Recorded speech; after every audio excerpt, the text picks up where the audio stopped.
Good morning, folks. Just wanted to come on and share a couple thoughts that I had in regards to the housing market and really for the millennials. We're screwed. I don't know how else to put it, and I really hate making videos like this. It sucks. I don't know what else to say. So I'm going to pick up a table today. Long story short, I'm going to pick up a table just because, my wife has started a little micro bakery and it's taken off. It's doing well. Just another side hustle that, you throw in there. And it's actually taken off a lot more than I think either one of us expected. So that's good. I'm not complaining about that. But as I'm picking up this table from this lady, really nice lady, she is in the boomer stage of or generation, I should say, and she was telling me how and they lived in a very affluent area, and she was telling me that they're going to be looking to sell their home in the spring. Well, okay, well, it's great. We just small talking. Turns out she's from Oregon and had moved here maybe 40 years ago, and here being Georgia, 40 years ago. And I was like, oh, okay, wow, I've been here about 1.5 years now and moved from Portland as well. And, I was telling her born and raised in the Bay Area, and she was, oh, me too. And, we got to talking. And I was asking her why she's selling her home, because obviously I want to know. I'm all about real estate and just curious about it. I don't own a home here. I'm renting, but I'm okay with that right now. There's a point to this story, so just hang on. We'll get there in a second. I really want to give you some context here. Sorry about that. Got one of my itty bitties in the car with me, and she is not happy. Okay, let's see if we can get through this video. So she goes on to tell me that she lived in a home for 40 years and she doesn't need that much house anymore. And this is not your first time homeowner type of house. This is your maybe second or third purchase house. It's 4,000 square feet and has a basement, very nice area, desirable school district, a school district that you would want your kids to go to, very popular. And I'm not going to give all the details just because I want to, not do that on the internet. But anyway, she said they're going to be downsizing, so they're going to be selling their home and they're looking to get into a smaller home, like a 3x2, one level, because they're going to be in their 80s officially, and so they're looking to do that. And I'm thinking of as she's talking, I'm oh my God, millennials are, I can't say the word I want to say, but you fill in the blank. Millennials are screwed. SOL, if you will. Just because I've been hearing a lot about that, and I've been, people in my own life have been kind of saying the same sentiments, that they're all aging and they're getting to the point to where they don't want these big homes anymore. But the sad part about it is millennials, people like myself, we are in that stage where we are raising kids, and young ones, as you heard one of my little itty bitties, who just turned 2, by the way. We're having to compete with them, and to be honest with you, there's no competition. You can't, as a millennial, you cannot compete with a boomer. We can't even compete with the Generation X, let alone a boomer. I mean, they will wipe you out just because they have the resources. They've had money in the markets for a longer time. They've been retired for a very long time, and they have, so much equity in their homes. I mean, she lived there 40 years. The house is probably paid off. And I wouldn't be surprised if it had to be at least over a $500,000 home. Probably closer to 7, 8, somewhere in there, if I had to just take a guess, just because of the area that it was located in. You can't compete with that.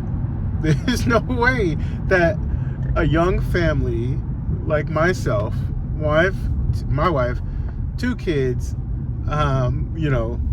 modest living, they don't drive new cars, cars over probably 2006, drive, it works fine. I don't plan on changing this time soon. My point is, there's no lavish lifestyle here, and not to mention, most of us have student loans. So you tacked on student loans, and if you have any type of debt, you see where this is going against a person who is a boomer and they don't have debt and they are well positioned and can, quite frankly, overpay for a house and still be okay with it because they know, and I don't mean this to be like morbid, but they're not going to be here that much longer, so they're trying to enjoy their money and have a house that they don't have to care for anymore. They don't want the yard work. So these newer, smaller homes that are perfect for small families who are growing families. This is your home you want to buy that you can grow into and then sell it in 7 to 10 years, which is when you typically the average family would sell their house, move into a bigger house. That natural progression of home buyer and the move up buyer and the move down buyer is broken, and it's broken so bad that we're competing with people with the boomer generation who just, if you're a boomer, man, you've had wins. You just had nothing but wins. I'm not saying that this is not excusing like they didn't have to work hard or anything like that. I'm not saying that at all, because I do believe they generally had to work hard, but boy, did they have a run on this market. I mean, I just can't even imagine. And this is even people I know back in the Bay Area too, same thing. Like, a lot of them got in at a good time when the homes were relatively affordable, and most people probably don't even know this, but the Silicon Valley used to be full of orchards and vineyards and stuff like that. It was a farming community. And I know people to this day who own homes there and are now looking to punch their ticket. And guess what? Now it's like the tech hub of the world, and where innovation is, and what they pay their people there is just my point in all of this, I guess, is to the millennials out there, keep your head up. Generation Z, keep your head up. I think you guys will be okay. But for those of us in the thick of it right now with families, the only choices you have is to level up in your jobs, do whatever you can to get maybe take on what side hustles you can to do that. Get on YouTube, do what you have to do, pay down your debt, save. Now, we just can't afford to miss. You cannot afford to miss, because again, we're competing with boomers who are in the market to downsize and have money to blow. And I read an article the other day that 20% of the economy is basically being upheld by 20%. What does that mean for the other 80? That means you don't matter. We don't matter. They don't need us outside of our services to get the job done. So this is not, I'm not trying to be super negative here. I'm just trying to be a realist.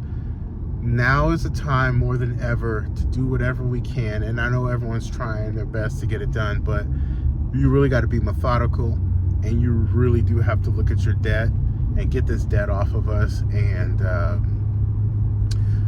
it's all uphill from here, but I still think it could be done. I don't think it's going to be easy, and you're going to have to throw some elbows, because you're going to have to take it. You're going to have to take it. You're going to have to roll up your sleeves and just get to it. So hopefully this is encouraging at some point. Like I like to always say, I always like to take the optimist role and say there's light at the end of the tunnel, and it's not a train coming for us. Please don't forget to like, comment, subscribe, and share. I would love to know your thoughts on this. And yeah, interesting times we are living in. All right, take care, guys. Bye.